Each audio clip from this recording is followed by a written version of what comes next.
Lee's the gateway to the Berkshires. It's a place to be. Lee as a town feels a bit more year-round and lived in than some of the directly surrounding towns that may have a bit more of a seasonal vibe and bring in a bit more of a tourism scene. Lee does attract second homeowners and tourists, but it just feels more like a real charming small town New England town. We also see more things like the local sports being celebrated in the downtown here, for example, and it just brings in some of that small town charm. So I think Lee as a town is really attractive because it's right off the turnpike. It really reduces that commute time to, if you're coming from Boston or New York City and you're driving in, or even if you're coming in from the Hartford airport, for example, it can shave off a significant amount of time that you're gonna be driving to your home here. Beyond that, you're still really centrally located. So from a lot of parts of Lee, you're 5 minutes to Lenox, you're 15 minutes to Great Barrington, you have Jacob's Pillow right around the corner, and you just get access to that entire lifestyle, all while being at a bit more of an affordable price point too. I think it's worth mentioning too that if you're looking for waterfront in the Berkshires, Lee has some incredible options.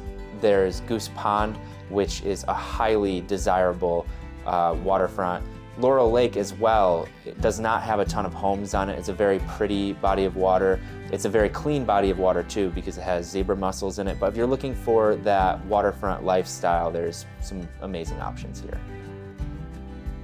The Lee lifestyle can be really spontaneous because you can start your morning at Starving Artist, grab a coffee, go fly fishing, and then move on and go to a show at Jacob's Pillow in Beckett, and then end your night at the Mahawi Theater in Great Barrington. And none of these things are going to be getting you more than 20 minutes away from your house. It's endless the things that you can tap into, and I think that's the biggest appeal. Lee is also very connected to the farm scene, whether you're looking to stop at something just on the side of the road and pick up flowers, or if you want to go to something a bit more established like Highland Farm and bring your kids to see the cows and pick up some local milk or their award-winning ice cream. You don't even need to leave Lee to get to that. One of my favorite things about Lee actually is they have these like really bright lights in their downtown that just like really light up the street, and it makes it feel welcoming even when there's less people walking around. Lee as a town does not shut down in the winter by any means because it's a very year-round place. I think all of the Berkshires are moving more in that direction where we're getting more tourism during the winter time for that ski season and just to see the snow.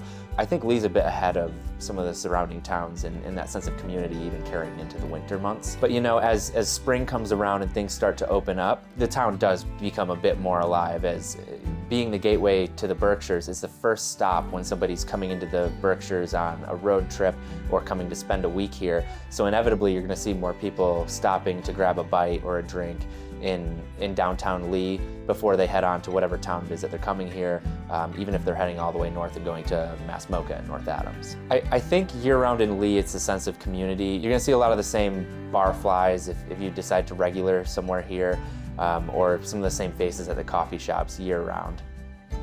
There's a huge variety of price points when it comes to real estate in Lee too. You can buy real estate here starting at around the $300,000 price point, going all the way up to, we've seen sales in the multi-million-dollar price points here as well for some of the most exceptional properties. So no matter what your budget is though, there's typically gonna be a way to work you into Lee as long as the expectation of what a home's gonna look like at your price point is in line with what the offerings are here. We're shooting at my 560 Stockbridge Road Lee listing right now, and I think this makes a pretty good example of what about $1 million will buy you in Lee. This historic home offers about 4,700 square feet, sits on approximately 7 acres, and has been very well updated.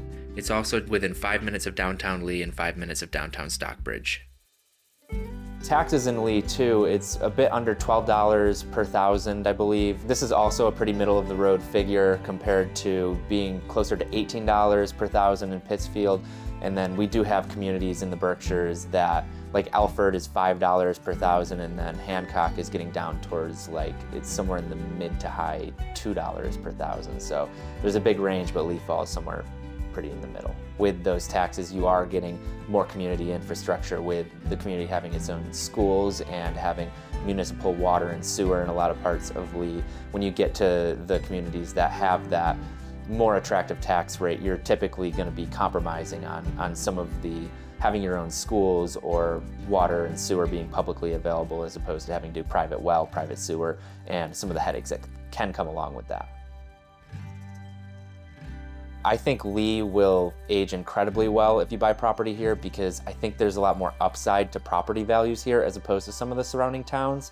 Towns like Lenox and Great Barrington and Stockbridge have seen a lot of that appreciation from the second homeowner, but Lee still feels a bit more undiscovered.